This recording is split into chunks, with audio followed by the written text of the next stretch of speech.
The following program was made possible by the generosity of those who have determined to hold fast to the true Roman Catholic religion, as expounded by the Roman Catholic Church before the disasters of Vatican II and the so-called New Mass.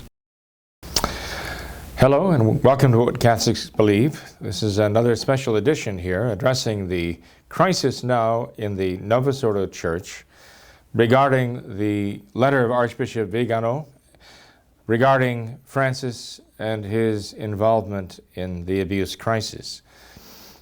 I published today at the Immaculate Conception Church a little monograph I had done, which I didn't include in the bulletin, but I alluded to last week's bulletin. I'd like to read that little monograph that I wrote now and comment on it.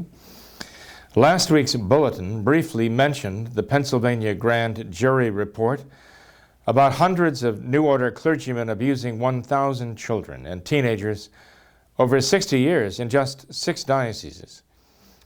Last week's sermon told about the appearance of Archbishop Vigano's letter detailing the complicity of Vatican II church prelates and Francis himself in the 40-year predatory activities of Cardinal Theodore McCarrick, a close associate of Francis who influenced his choices of bishops and cardinals.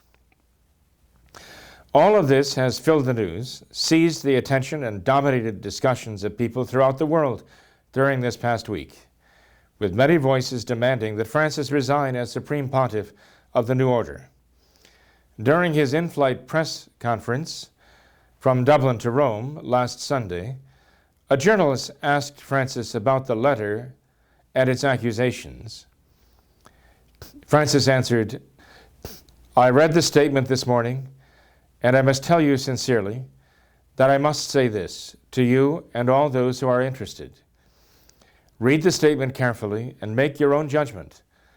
I will not say a single word about this. I believe the statement speaks for itself, and you have the journalistic capacity to draw your own conclusions. It is an act of trust.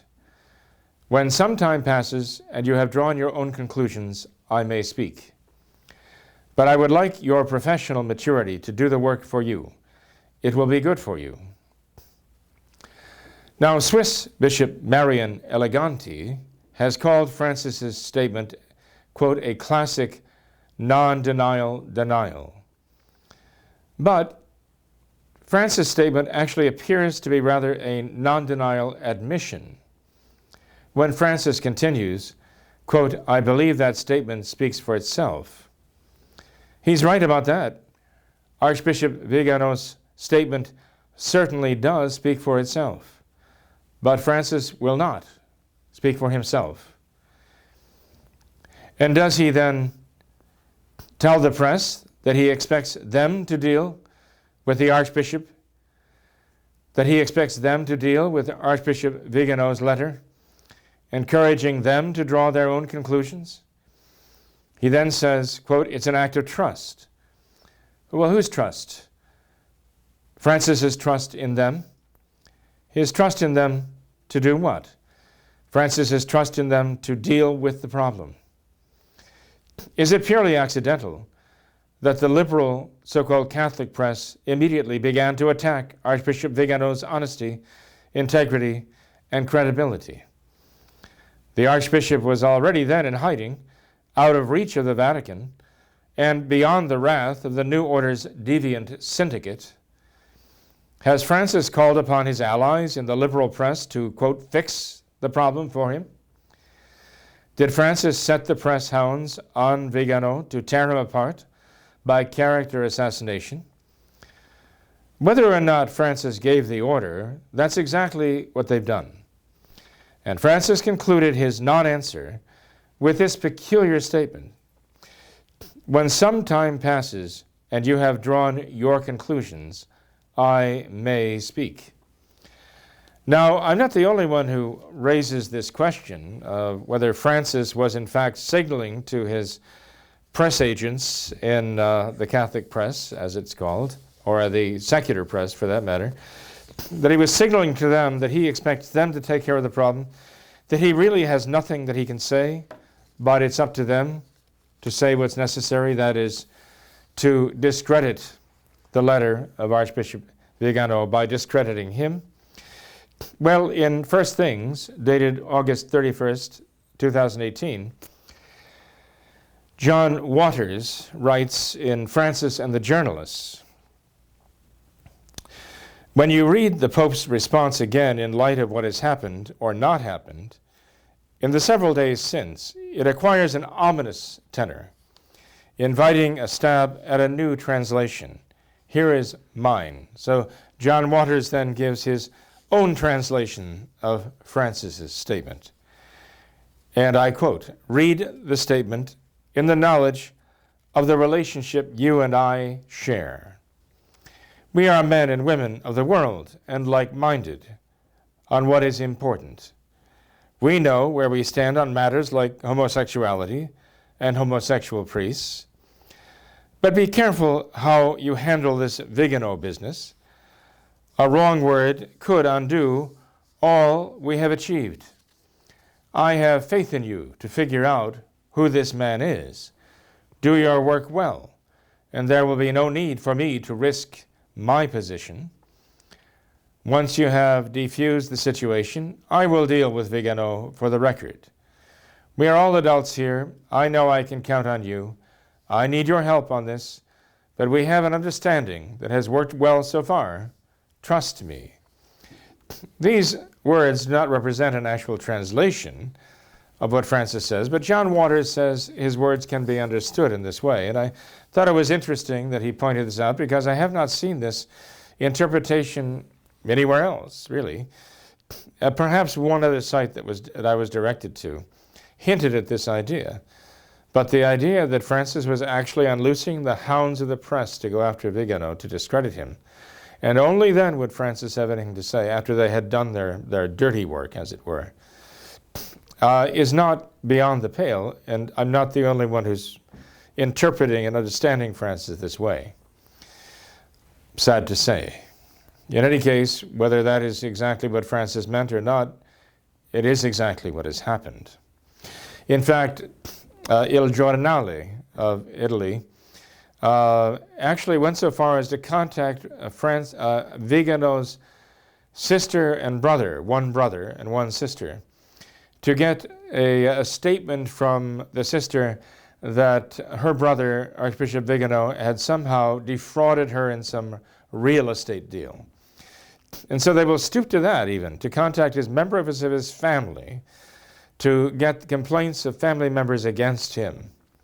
Not that it reflects really on what he says, but they wanted to reflect on him and use that to discredit him so as to draw the attention away from the letter and make it not a question of what Vigano can testify about, what Francis has done, but rather to make this all about Vigano himself. That is what they want to be done. So it's no longer about Francis, now it's all going to be about Vigano himself. This is what the liberals, what the leftists, what the modernists do. Now, Francis has both refused to answer the accusations and he refuses to resign. His Secretary of State, Pietro Cardinal Parolin, says that Francis is not worried about this matter, and the Francis-appointed Archbishop of Chicago, Cardinal Cupich, stated that Francis has more important things to concern him, such as immigration and climate change. Although Cupich was widely criticized for calling immigration and climate change a higher priority than his Pope's involvement in the abuse of young people by New Order predatory priests and cardinals, nonetheless, Cupich appears to know well the mind of Francis, who just yesterday made a statement calling the accumulation of plastic in the world's oceans an emergency. But Francis does not consider the accusations in Vigano's letter an emergency. Do Francis and his prelates not consider this affair an emergency? Does the accusation that Francis himself aided and abetted the abuse of children not pose a crisis for him or for his prelates? A confidant of Francis, Jesuit Father Anthony Spadaro, says that Francis is energized by this controversy because it is bothering the right people, that is, the conservatives. Although some of those cardinals and bishops who could be charged with the crime of covering up the abuse are certainly worried about their own legal fortunes, they do not appear to be concerned so much for the good of the Church. Francis' Secretary of State, again, Cardinal Pietro Parolin, assures us that Francis himself is not at all worried about the furor sparked by Archbishop Vigano's accusations. If this is true, we might draw the following conclusions and have the following expectations. Despite the uproar, the modernists are confident that they have enough control to ride out this storm because, one, their leftist agents and liberal allies in politics and in the media remain powerful enough to protect and support them. The modernists are also confident they have enough control to ride out the storm because, secondly, their opponents will tire of the effort and eventually settle for a token solution which shuffles the offending bishops or replaces them with other modernists. This is what happened when this whole thing first came to light about 12, 15 years ago. It's exactly what they did. And, of course, everyone calmed down and went back to business as usual, including the modernists and the homosexuals.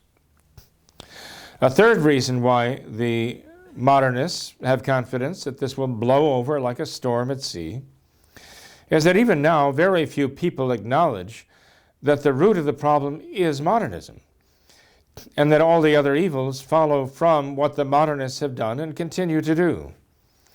In fact, for the longest time, people were saying that it's a problem of pedophilia, but now they've come to realize this is a problem of homosexuality. This is a problem with homosexuals who've made the church a kind of playground for themselves. But they're still missing the point. Even there, they're missing the point that the problem is not really essentially a problem of pedophilia or pederasty or homosexuality. It is a problem of modernism. It is modernism that has allowed these evils to enter the church. It is the modernist morality that has come in with Vatican II that has led the church in this direction. And before I close, I'm going to give you some evidence for that. For those who will not acknowledge that fact, who insist that the changes that have been made by the modernists in what they call the New Order are not responsible for this happening, they need to face the truth. They need to face reality. I mean, even Archbishop Vigano, practically his entire clerical life was in the Novus Ordo Church. He was raised in the traditional church before Vatican II. But nonetheless, as a clergyman, his life has really been conducted within the context of the Novus Ordo. As a clergyman, that's what he knows. He knows the Novus Ordo. I don't know that he himself would look beyond the question of Francis knowing the truth about Cardinal McCarrick and yet empowering him to continue to prey upon the young of the church. I don't know if Carlo Maria Vigano himself would acknowledge that it is modernism and it is the new order that is at the root, the problem of all of this. I just don't know. So we need to get past that issue, and we need to understand clearly that modernism is the problem. As long as the modernists now in the Vatican can see that people are blaming other things, even homosexuality, as the root of this problem, we're not really addressing the problem at its foundation. And that is the modernists and what they've done to the church in Vatican II and afterwards. The modernists can take comfort from that and therefore expect again that the point being missed, the storm will blow over, and they will be back in power again and free to do as they please. And there will be other crises that will come. Now, the fourth reason why the modernists might be confident that nothing will come of this eventually, and they can wait this out, is the fact that they really can't lose. In their own minds, they really can't lose. Why? Well, because they're actually glad that some people will rally to defend them and their new order. And that they don't really care about those who will lose the faith and fall away. They don't really care about those people who fall away. Why? Well, because one of their central tenets is ecumenism. And ecumenism basically says salvation can come in different forms through different religions. One does not have to be a Catholic in order to be saved. After all, Francis said that atheists can be saved by their goodwill. And so when people fall away from the church, even the nice modernists could say, oh, well, they're not losing salvation for falling away from the church because they can go find salvation somewhere else. So they wouldn't be concerned about people leaving the Catholic Church and perhaps going off and joining another. Ecumenism says, that's fine. Let them go choose something that suits them better. Why would they care about that? But not only that, but the modernists want the conservatives out anyway. So if the conservatives are going to fall out of the church, this is exactly what they want. Francis would like nothing better than these conservatives to simply give up and walk away and leave him alone and rid his church of this trouble that conservatives bring because they're so focused on doctrine and morals. And so the fallout from this crisis, again, the modernists would see as a positive if it gets the conservatives to give up and go away. Also, the modernists really want to undermine the church as the one true Church of Christ. They want to undermine that idea. You know, the modernists have even made concessions to those who want the 1962 Latin Mass. They've made concessions to them and let them have their extraordinary form. But what they all have to give up is the idea that there is one true God who has one true Son, who's taught one true faith, and established one true church through whom and through which alone there is salvation. The modernists want us to lose that idea entirely. They'd let us have the Latin Mass as long as we give up the idea of there being one true faith outside of which there is no salvation. And so the modernists want to undermine this idea, and what could better serve their purpose of one true church, holy, Catholic, and apostolic, than what is being done now under their auspices? Even those who will stay with them, as uncomfortable as they may be, will still have this idea. And this is something, by the way, that I think really needs to be emphasized. You see, the word on the street out there, the word in the press, the word echoing throughout the world right now, is that the Catholic Church has done this terrible thing. The liberals in the media, the leftists, all of them are chortling this. The Catholic Church has done this. You know what's curious? The conservative Novus Ordo people are saying the same thing. They're in agreement with all the voices of the left. Those who are going to the Novus Ordo, even those who are, let's say, in the Indult Mass or the Summorum Pontificum Mass in the Novus Ordo, those who go to a Novus Ordo diocese to practice the traditional faith within the Novus Ordo and under their auspices, are all agreeing with the leftists. Yes, this is the Catholic Church. The people who have done this are the legitimate representatives of the Catholic Church, and therefore it is the Catholic Church that has done these terrible crimes. They're playing right into the hands of the modernists, right into their hands. Only the traditional Catholics have the sense to say, look, we know this cannot be the church. This cannot be the church any more than it can be Christ himself. This cannot be the Catholic Church that has done these terrible things. It is the enemy of the church who's invaded and taken control and is now occupying these positions of power. But they are using these positions of power to attack the church from within and to degrade her and tear down the very idea of the church in the eyes of the people and to offend God dreadfully. these are the enemies of the church who have done these things. This is not the Catholic Church. We have to insist on that. It is a tragedy, of course, that people are willing to believe now this mantra that is being passed off as truth, as common wisdom, that this is the Catholic Church.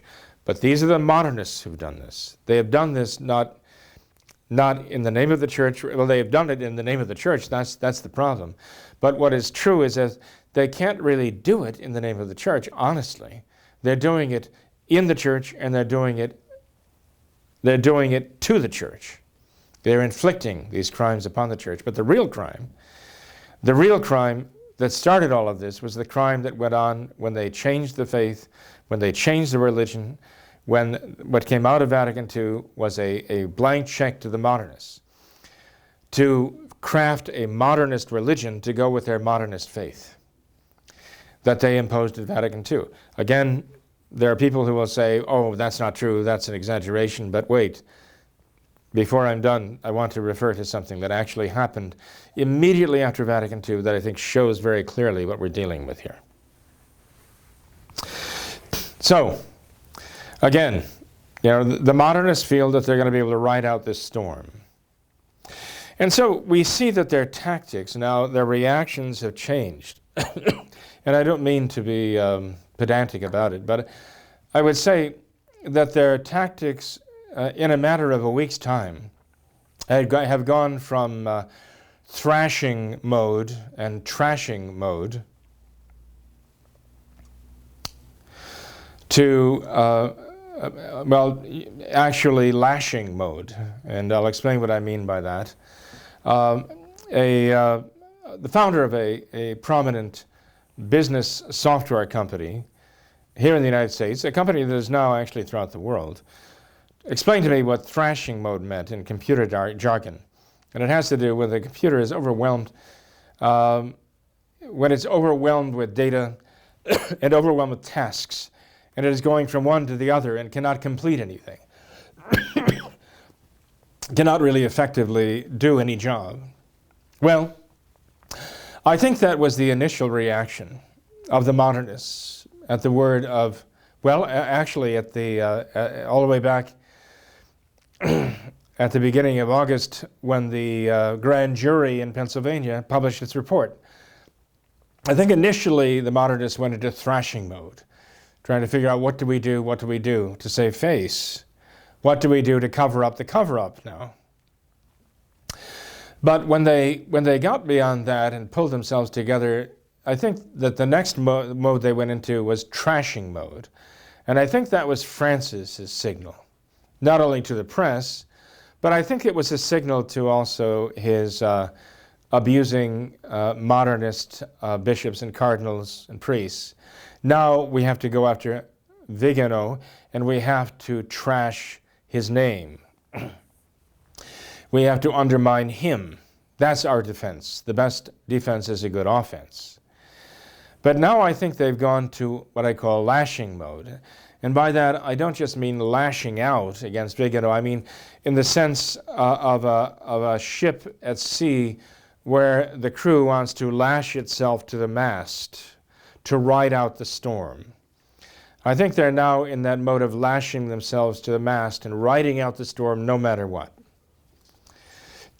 I think we see in the modernist agenda that they have this confidence because all of their fellow leftists and liberals are those, as you saw from an earlier video, talking about Dr. Felix Salva Isadani's work, Liberalism is a Sin, wants to detach human life, especially public life, from any obligation to follow God's law. That the liberals, whatever they call themselves, whether they call themselves leftists or progressives or modernists, they're all liberals in the sense that Dr. Sarda E. Salvani describes them, as those who want to basically exalt the dignity of man above any obligation that human beings have to their Creator and to their Redeemer. That the dignity of man basically enables man to be totally independent of God, to function independently of God and despite God, in spite of God, literally, in spite of God. This is what liberalism does. That the modernists look to all their fellow liberals and they say, we're all in this together. We're all going to watch each other's back. We're all about promoting now this liberalism, which gives rise to the modernist morality of turning loose the homosexuals in the church, and as I say, turning it into a gigantic homosexual playground. And so I think they have this confidence that as long as we can still pass this off as a homosexual problem, at the same time we're legitimizing homosexuality, we are going to basically thwart any effort to dethrone us in the Vatican or anywhere else. Now, I could, again, get into the whole question of the left and the right and so on, but I don't want to get into that right now because I want to close by referring to something that happened just after Vatican II came to an end. As you know, Vatican II was closed in December of 1965.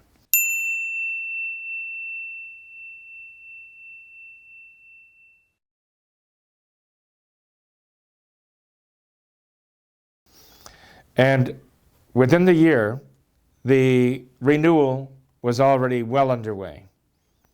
And part of that renewal involved psychological renewal within the religious congregations of the church here in this country. I'm referring now to a document that is contained in the EWTN library. Okay? EWTN has this document. It actually concerns a very, very well-known case, which unfortunately many of you might have missed. It's the case of Dr. Coulson. Dr. Coulson, C-O-U-L-S-O-N, William Coulson, a disciple of the American psychologist Carl Rogers. As a matter of fact, allow me to read the introduction here within this statement, statement contained within the EWTN library as an interview with Dr. Coulson. It's entitled, "We Overcame Their Traditions, We Overcame Their Faith." And the interview begins with this introduction: a contrite Catholic psychologist's disturbing testimony about his central role in the destruction of religious orders. Dr. William Coulson was a disciple of the influential American psychologist Carl Rogers, and for many years a co-practitioner of the latter's non-directive therapy.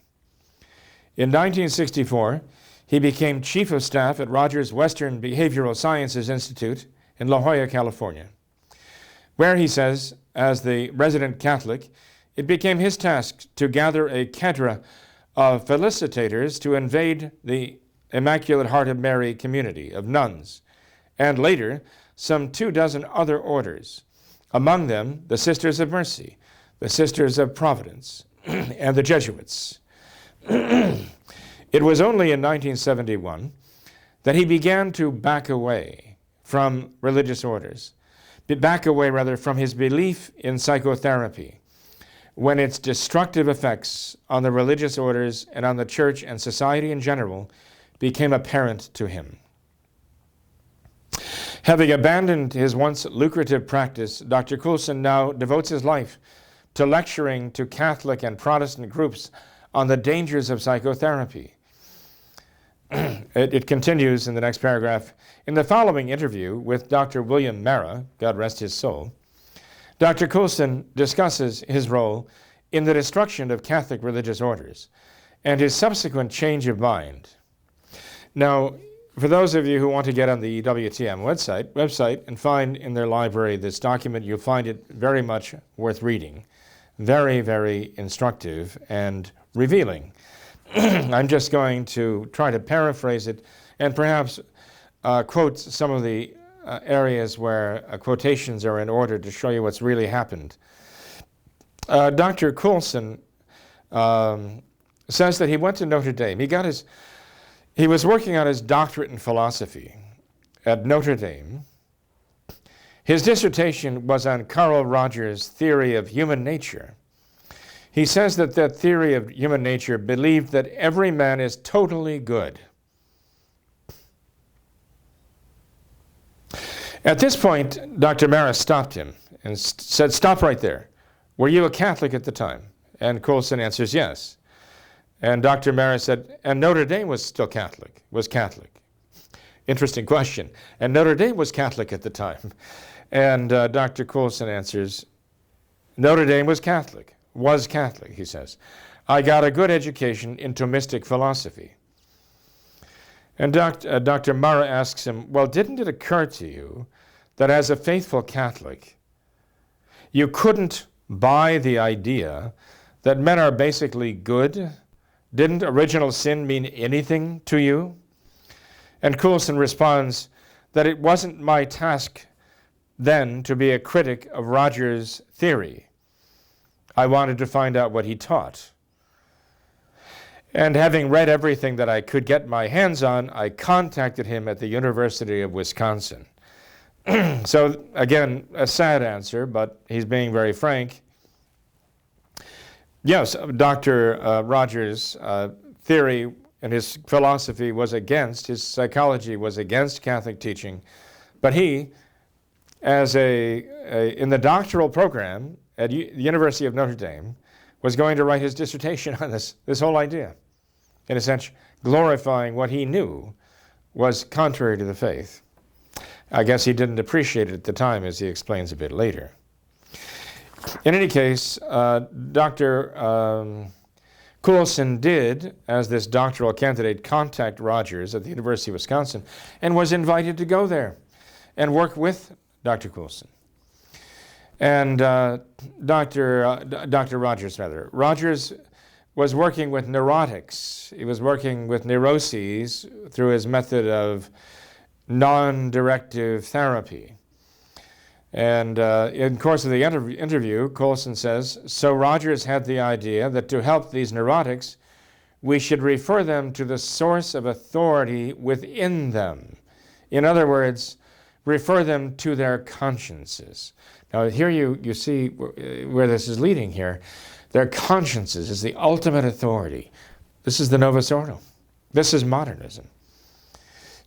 Anyway, Rogers says the way to treat these neuroses, he was using non-directive therapy, was not to direct them to any higher law than themselves, but get them to pay attention only to their consciences as the ultimate authority. And the interview continued. I'm skipping over quite a bit here in the interest of time. Coulson later on in the interview said, "It works, you know. One tumbles pretty easily into this. We corrupted a whole raft of religious orders on the West Coast in the 1960s by getting the nuns and the priests to talk about their distress. In other words, getting them to look inward, to be totally focused inward on themselves, not only as to what the problem is, but the solution too. That will appear as I read further." Coulson says, "I joined Rogers in his study of non-directive psychotherapy with normal people." So they were going to try this therapy now for normal people. He explains that this is what Vatican II seemed to call for, renewal of the religious orders. They thought that they would try this whole psychotherapy thing by going to the religious orders and helping them renew. He says, "We had the idea that if it was good for neurotics, it would be good for normals." Well, the normal people of Wisconsin proved how normal they were by opting out. As soon as they knew what it was we wanted. Nobody wanted any part of it. So we went to California. I guess they figured they wouldn't find normals out there, but they said they would find them in the religious congregations of the church. And so Coulson says, "I knew you were going to say this. That was my first mistake, looking for normal people in California," he says. No offense. I know a lot of normal, very good people in California. But we found the Sisters of the Immaculate Heart of Mary. the IHMs, they agreed to let us come into their schools and work with their normal faculty and with their normal students, and influenced the developments of normal Catholic family life. It was a disaster, Coulson says. And so then Mara asks him, well, what are we talking about? We're talking about 1966 and 1967. Remember, I mentioned Vatican II ended in December of 1965. So already they were pursuing this in 1966 and 1967, in the immediate aftermath of Vatican II. And then, if you have little children listening, don't let them listen to this. This is one reason why it's so hard to deal with this topic in anything that is a family program, because it is so sordid. Coulson begins then to talk about what they were doing in 1966 and 1967 and its consequences. With the nuns, he says, there's a tragic book called Lesbian Nuns, Breaking Silence, which documents part of our effect on the Immaculate Heart of Mary sisters and other orders that engaged in similar experiments in what we called sensitivity or encounter. In a chapter of Lesbian Nuns, one former Immaculate Heart nun describes the summer of 1966, when we did the pilot study in her order. We, Mara asks, being you and Rogers. And he says, yes. Rogers and I. And eventually 58 other psychologists who began working with them on these nuns. We had 60 facilitators, he says. We inundated that system with humanistic psychology. We called it Therapy for Normals, TFN. The Immaculate Heart of Mary sisters had some 60 schools when we started. At the end, they had one. There were some 615 nuns when we began. Within a year, after our first interventions, 300 of them were petitioning Rome to get out of their vows. They did not want to be under anyone's authority except the authority of their imperial inner selves.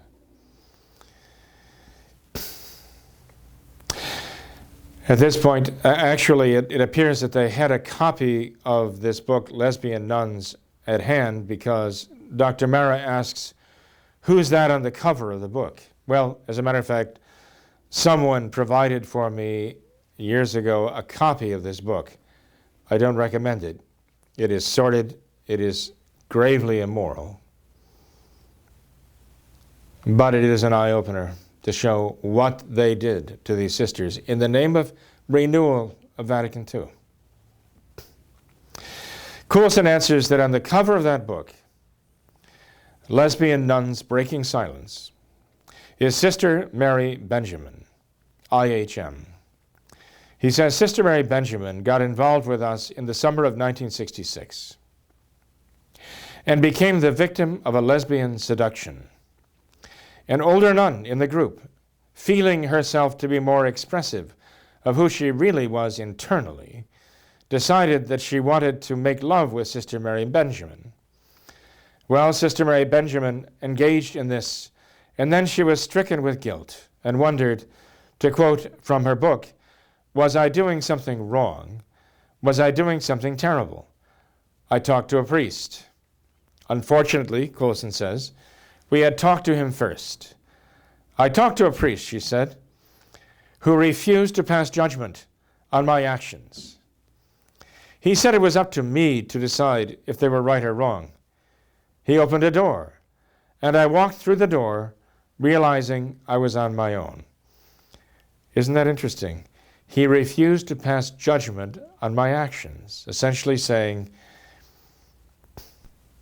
50 years ago, who am I to judge? What became of Sister Mary Benjamin? He said, this is her liberation. Now her parents had not delivered her to the Immaculate Heart of Mary sisters in order for her to be on her own. She was precious to them. She describes the day in 1962 when they drove her in the station wagon to Montecito, to the Immaculate Heart of Mary novitiate, how excited they were to be delivering someone into God's hands. Well, instead, they delivered her into the hands of non-directive psychology.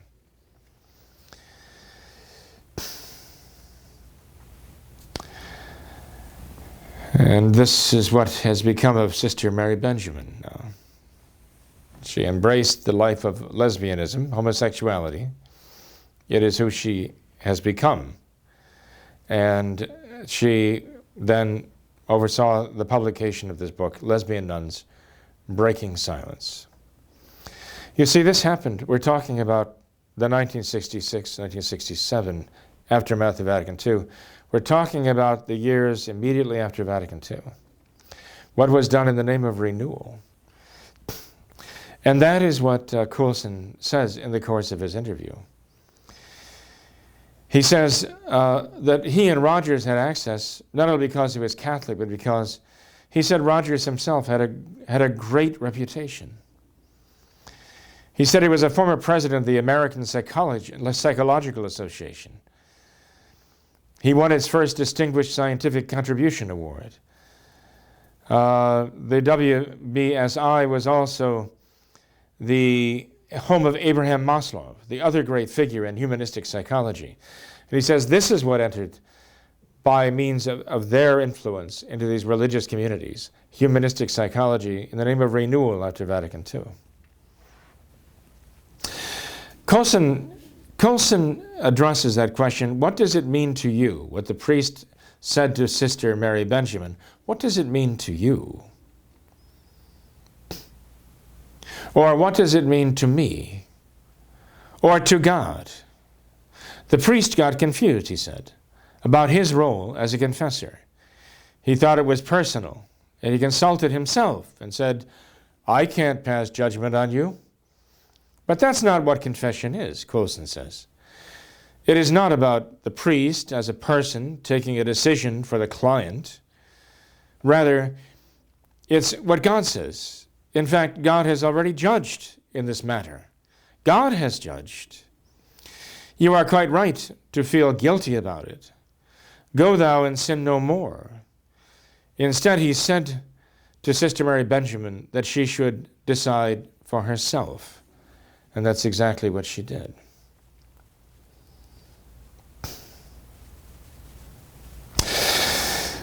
And so Coulson continues, as I said, the Immaculate Heart of Mary's were pretty progressive, but some of the leadership was a little bit nervous about the secular psychologist from La Jolla coming in. And so I met with the whole community. Some 600 nuns gathered in the Immaculate Heart High School Gymnasium in Hollywood on April Day in 1967. We've already done the pilot study. We told them now we want to get everybody in the system involved in non-directive self-exploration. We call it encounter groups. But if that name doesn't please you, we'll call it something else. We'll call it the person group. So they went along with us, and they trusted us, and they basically put the entire congregation of 600 nuns in the hands of these psychologists, to be instructed by them, to be formed by them, to be reformed by them, and really to be deformed by them. He says, this was all anti-Catholic, but I didn't realize it at the time. I didn't recognize it because I probably was myself, he says. We both had a bias against hierarchy. I was flush with Vatican II, he says. I was flush with Vatican II, and I thought, I am the Church. I am as Catholic as the Pope. Didn't Pope John the 23rd want us to open the windows and let in the fresh air? Here we come. And we did. And within a year, those nuns wanted out of their vows. Curious that he reflects on that motivation, that he was full of Vatican II, that John the 23rd wanted to let in the fresh air. Where was he going to let that fresh air in? Was he going to let it in from the world? He said the air in the church would become stale. So he's going to open the windows and let in the fresh air. He was going to let the fresh air in from the socialists, his buddies in France, from the leftists, his buddies, who he socialized with in France as apostolic nuncio. He was going to let the fresh air come in from the world. And it's strange that he used that expression, that John the 23rd proposed letting the fresh air come into the church, and Paul VI, having changed the Mass and all the sacraments and brought in the Novus Ordo, says the smoke of Satan now has filled the sanctuary of God. Is there a connection between these two? You bet there is. You bet there is. That smoke of Satan is the Novus Ordo. That's a new order. That's the fresh air that John the 23rd let into the church. And you smell it. You can smell it now in the abuse of children, but you'll be smelling it here in a minute when they tell you what they did to these good sisters and these young people who gathered there to pursue their vocations in the service of God, and what became of them. He says, Rogers and I did a tape for Bell and Howell summarizing that project, and I talked about some of the short-term effects and said that when people do what they deeply want to do, it isn't immoral. Well, we hadn't waited long enough. The Lesbian Nuns book, for example, hadn't come out yet, and we hadn't gotten the reports of seductions in psychotherapy. We think about the seductions going on now. Ladies and gentlemen, you don't have to wait for Francis. It's going on already within months of Vatican II. As soon as they turn loose this renewal of psychotherapy on the religious sisters of California, the seductions begin right away. It's modernism. It was modernism from the beginning. He says we hadn't gotten the reports yet of the seductions in psychotherapy, which became virtually routine in California. I'm not talking about 2018. I'm not talking about 2017, 2016. I'm talking about 1966 and 1967. They knew where this was going. They knew very well where it was going. We had trained people who didn't have Rogers' innate discipline for his own fundamentalist Protestant background. People thought that being themselves, that's the message of non-directive therapy, that being themselves meant unleashing libido. This is what they understood it to mean. Letting go all their passions. And so Colson continues later. Actually, he's responding to a question here that Mara asked him. But once you had those 600 nuns broken down into their encounter groups, how long did it take for the damage to set in? Colson responds, well, in the summer of '67, the Immaculate Heart of Mary's were having their chapter. They've been called, as all religious orders were, to reevaluate their mode of living and to bring it more in line with the charisms of their founder. So they were ready for us. They were ready for an intensive look at themselves with the help of humanistic psychologists. We overcame their traditions. We overcame their faith. Bud Kaiser, Father Elwood Kaiser, a Paulist priest, producer of Insight, I think you may know him. He wrote a book last year called Hollywood Priest. He's got a chapter in there about his romantic involvement with one of our nuns. One of our sisters of the Immaculate Heart of Mary. Father Kaiser explains that as Genevieve, as he calls her, got in the spirit of Rogerian non-directive encounter, she propositioned him sexually. He refused her because he didn't see how he could have something going on with her and still be a good priest. But she got sexually involved with her Rogerian therapist. We were referring nuns who opened up too much in our encounter groups to therapists who are on the periphery, and this is what happened to them. They became intimately involved with them. And Mara asks, marvelous indeed, how many years did it take to destroy this Immaculate Heart of Mary order? Colson said it took about a year and a half. A year and a half. Vatican II itself was spread over 3 years. And 1.5 years of applying these ideas of conscience above all, look to your inner self for your ultimate guide, destroyed an entire religious congregation. Inconceivable. Mara asks, of the 615, how many are left? Coulson answers, there are the retired nuns who are living in the Mother House in Hollywood. There is a small group of radical feminists who run a center for feminist theology in a storefront in Hollywood. He says the order as a whole, the Immaculate Heart of Mary, which conducted all those schools, there are a few of them in Wichita, whom I visited recently, Coulson says, who are going to make a go of it as traditional teaching nuns. There are a few doing the same thing in Beverly Hills, and there may be a couple or of a dozen left altogether apart, from whom, and he says, kaput, they're gone. Amazing, huh? The destruction, the devastation. Amazing. No wonder St. Pius X told one of his cardinals back in 1910 or so that the modernists would return and lay waste the church 50 years later, because that's exactly what they did. What did they do? Coulson says, our grant had been for 3 years. But we called off the study after 2 because we were alarmed about the results. It took them 1.5 years only to destroy that congregation. We thought we could make the Immaculate Heart of Mary sisters better than they were, and we destroyed them. And Coulson says, we did similar programs for the Jesuits, for the Franciscans, for the Sisters of Providence, of Charity, and the Mercy Sisters. We did dozens of Catholic religious organizations because, as you recall, in the excitement following Vatican II, everybody wanted to update. Everybody wanted to renew. And we offered a way for people to renew without having to bother to study. We said, we'll help you look within. After all, is not God in your heart? Is not sufficient? Is it not sufficient to be yourself? And wouldn't that make you a good Catholic? The same old slogans, the same old buzzwords that have been circulating ever since with the modernists, with the liberals, within their modernist religion of Vatican II, same old wisdom, which is the foolishness of men in the Church of God.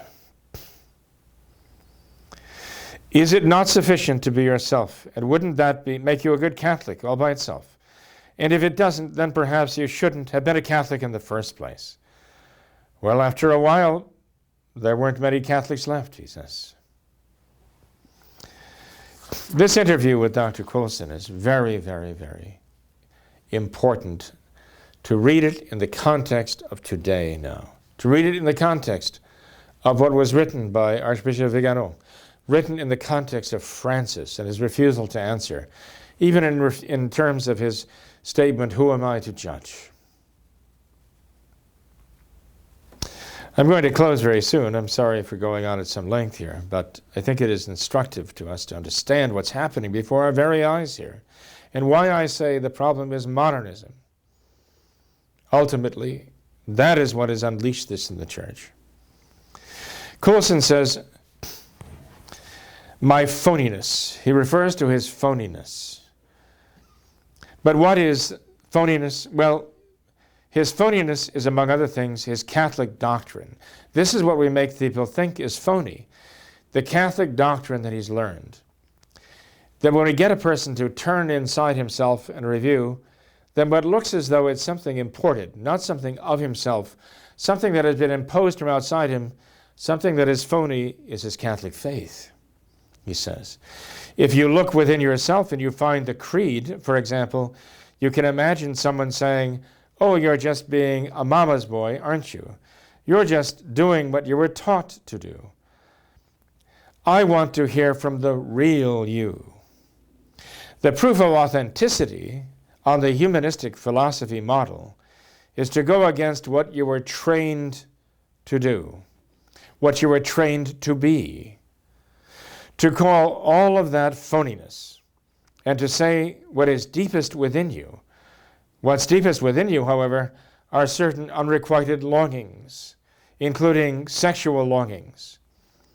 We provoked an epidemic of sexual misconduct among clergy and therapists.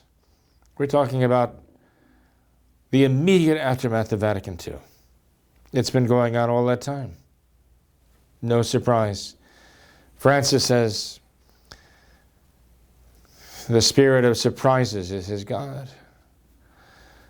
But this should come as no surprise. They knew exactly what they were doing all the time. From that moment that Coulson and Rogers descended upon the Catholic religious congregations of California, they knew exactly what to expect with their modernism, and that's exactly what they got all the way through.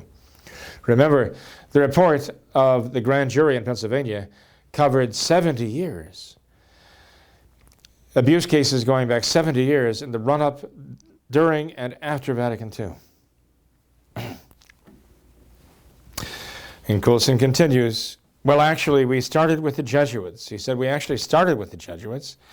We did our first Jesuit workshop in 1965, he says, even before Vatican II had ended. In 1965, Rogers got 2 honorary doctorates from the Jesuit universities. They thought we were saviors. And he says that what they did was revamp the Jesuit training process. He says, we really messed up the training process for the Jesuits. They saw that happen before their very eyes. He says, there's actually a book on the subject, a book written by a Jesuit. And the title of the book is The Reformed Jesuits. It reviews the collapse of the Jesuit training program between 1965 and 1975. The Jesuit formation virtually fell apart, he says, during that time. He says it was Rogerian. It was their follow your conscience, search inside, do your own thing mentality. He says, we taught people that they could trust their evil impulses, that they really weren't evil because they were theirs and they were genuine and all was good. But they really were evil. These are the words of Coulson. But they were really evil, he says now. This hit home again and again for Rogers in the 1970s, when rumors began to circulate about a group that had spun off from ours. And he talks about the groups that they had spun off and doing their own research, involving, of all people, Jesuits. He says, by then, we had become the center for studies of the person in La Jolla, having spun off from what he calls the WBSI. And at the same time, there spun off another group called the Center for Feeling Therapy in Hollywood. Well, charges were brought against the guys at the Center for Feeling Therapy, one of 3 founders of that, by the way, being a Jesuit who had left the order, and among the things that the state of California was perceptive enough to charge them with was killing babies. 11 times women who became pregnant while they were in the compound, the Center for Feeling Therapy, were forced, he says, to abort their babies. The state of California charged them with this crime. Mara asked, was this before Roe versus Wade? Remember, the legalization of abortion nationwide? No, Coulson said, this happened after Roe versus Wade. Roe versus Wade was in 1973, remember. But the state medical board held that it was unethical for those men to force the women to have abortions because those women wanted their babies. And again, Coulson says this is one of the spin-offs of their own doings here. And a Jesuit, one of the 3 founders of this criminal enterprise. Coulson continues, humanistic psychotherapy, the kind that has virtually taken over the church in America. I'm going to repeat his words here. Humanistic psychotherapy, the kind that has virtually taken over the church in America and dominates so many forms of aberrant education, like sex education and drug education, holds that the most important source of authority is within you, that you must listen to yourself well. Again, he's going right to the root of this. He's going to the root of this whole problem. People have to listen to him, listen to what he's saying, It goes back to the modernism unleashed on the church by Vatican II.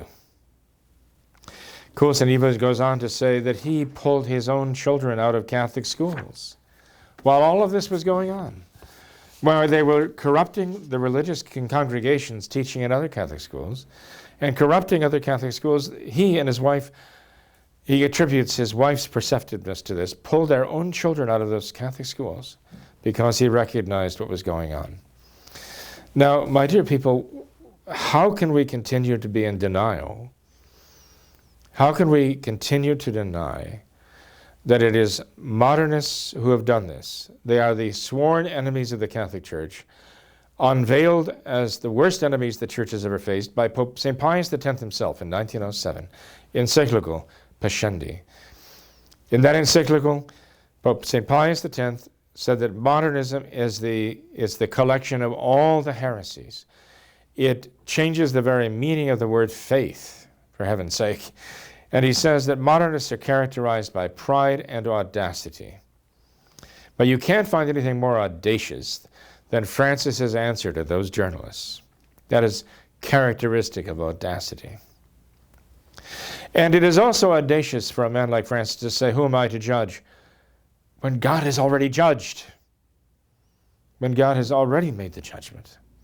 Now it's a matter of what Francis is willing to judge. He can disregard God's judgment. He can even override God's judgment. He can overrule the judgment of the Church with regard to capital punishment. Why? Because he's the Francis.